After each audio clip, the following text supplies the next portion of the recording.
He has told me as his lead counsel, as his lawyer, that he does not believe in it, that he cannot be fighting for his people and be shutting down their economy. How do they feed? How will they train their children?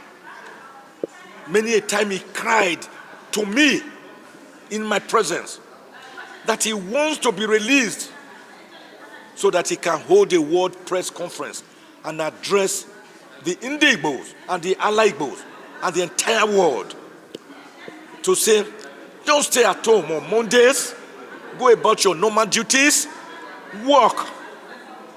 Because the Bible tells us it is upon the fruits of your hand. I will bless you the labor of your hands. So I'm now re-echoing it again and again what Nnamdi Kanu has told me.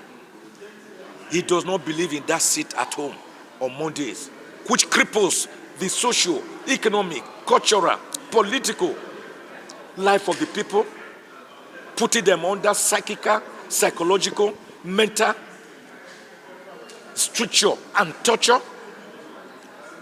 And the point must again be made, even if for the opting time, for record purposes, because they are bound in a large number, what we call historical revisionists, who would want to revise history and make us to have selective amnesia, or make us to be like the Bourbons of European history that learned nothing and forgot nothing, to the extent that even after the Treaty of Versailles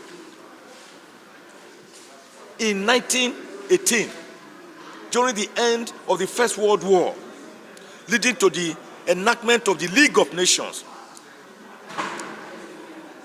the Second World War still broke out between 1940 and 1945, which now led to institutionalization of the United Nations Organization in 1948.